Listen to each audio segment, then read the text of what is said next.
Hey, Ed from Precision Gun Reviews here, and today I'm taking a look at a couple of single-stack 9mm semi-automatic polymer-framed striker-fired pistols. We are looking here at the Kahr P9 and the Smith Wesson Shield. Now these two guns are very similar. They're just about the same size. They have the same capacity. They fill the same role. So we wanted to take a look at them next to each other. Here you can see they're both unloaded. We will put them back into their standard configuration. And quickly, let's take a look at the size comparison. Right there, you see that they are almost exactly the same length.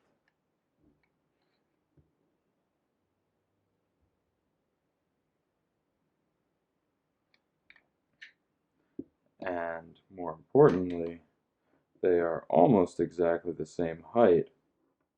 On the Kahr, we do have this little butt plate that sticks up, adding a little bit of extra length.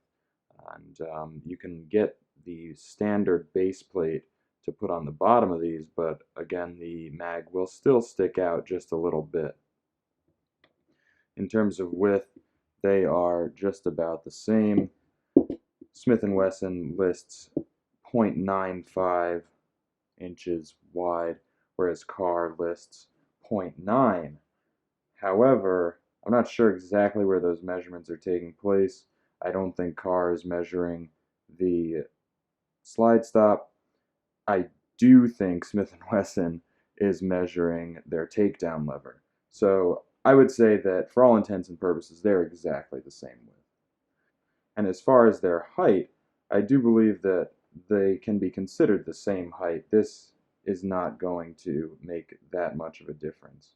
But if we're splitting hairs, this height is a little bit taller. Take a look at the two without the mags. Then we have exactly the same height there. Maybe a hair higher for the Smith & Wesson. But again, that's before we add this butt plate. They both have extended magazines as well. They're 7+1 in their standard configuration and 8+1 with their not always easy to insert extended magazines. There you see the Smith & Wesson is beautifully matched with the rest of the gun. The Kahr is ugly. It's as simple as that. A little bit more technical data. The Kahr is listed at 5.8 inches long, whereas the Shield is 6.1. You can see that they're barely any different there. Weight is a difference. The Kahr, weighed by me on my scale, 18.6 ounces with the standard magazine. The Shield, 20.3 ounces. So you're saving almost 2 ounces there with the Kahr. The barrel length is a sort of a big difference. So even though they're the same length pistol, the barrel length on the Kahr is almost half an inch longer. It's 3.1 on the Smith & Wesson Shield, where it's 3.56 on the Kahr P9. And if you're looking at the budget line, the CW9, which is the same gun just about, the barrel is listed at 3.6. Maybe it comes out from the muzzle just a hair that extends that. So for the same length gun, same size in general, you're getting the same capacity, but you're getting a longer barrel. And on this one, it's a polygonal barrel. The triggers, of course, are very different. On the Shield, you have your standard take up with a hard wall and a crisp break. And with the Kahr, you have a long and smooth trigger pull that breaks. That means the trigger reach at the point of break is going to be smaller on the Kahr, making it a little bit less comfortable for larger hands. Here you have your finger at the break point right there, and with the Kahr, it's much more bent inward. So that's something to take note of, is that trigger reach.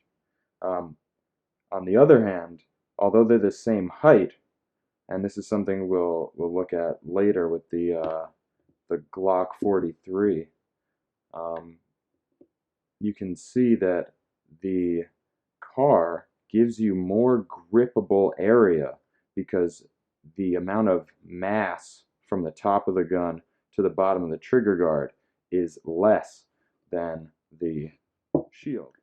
In terms of breakdown, they're both generally not too hard. They each have their own little idiosyncrasies. I don't like the way that you have to put the dual captive recoil spring back underneath the barrel on the M&P. You have to kind of push it down. It's not an exactly flat surface that you push that up against, as in some other guns. The Kahr, it has an uncaptured recoil spring, so you have to watch out about that flying out, or also when you put it back, it's a little bit more difficult. This slide stop, when you push it out from the other side, it can be a little difficult, but with certain guns, with my other CM9, it's very simple. I could do it with barely any pressure from my index finger. A newer gun is going to take a little time for that to work in. The Shield comes with 2 magazines, a flush and an extended, and the Kahr comes with 3 magazines, 2 of these semi-flush mags and 1 extended. If you were buying the CW9, which is the same size, you would not have that, and you would not have that, but you would pay a whole lot less. The Shield is available for around $350. The Kahr is available for around $450, $500. The CW9 is available for about $350. That's the quick and dirty overview. Both shoot well. Either one is reliable. I like them both. The triggers are a very big difference between the two. I think this is a better overall trigger, but it's hard to compare them because it's either you like this style of trigger better or you like this style of trigger better. I prefer this particular trigger. I wouldn't say that a long and smooth trigger pull is my overall preference.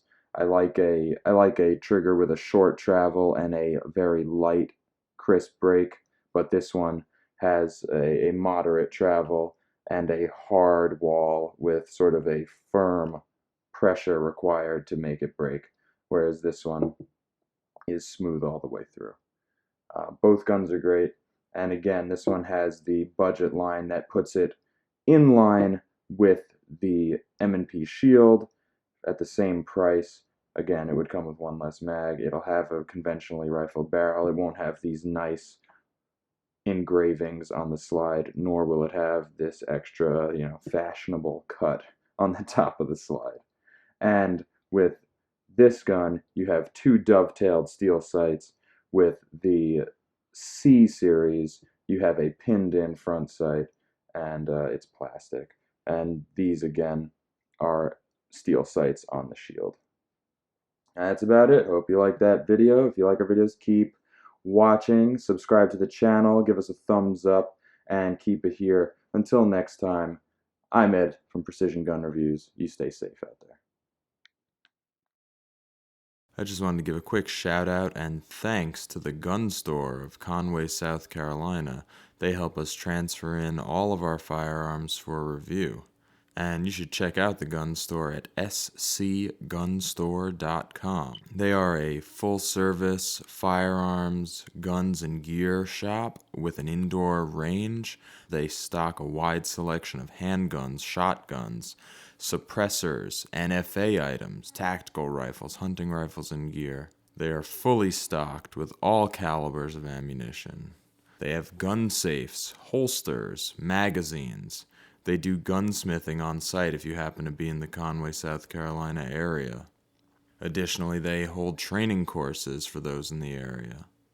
And they also offer a fully automatic experience in their gun range with an AR-15 or a Thompson 45 Tommy gun. They've got knives, they've got used firearms, parts, accessories, really just about anything you could think of related to firearms, home, and personal defense. I recommend you take a trip over to scgunstore.com, and no matter where you are, go to shop.scgunstore.com, where you can shop their inventory online and have it delivered right to your local FFL. That's the gun store of Conway, South Carolina. Thanks for making all the reviews that you see here on PGR possible.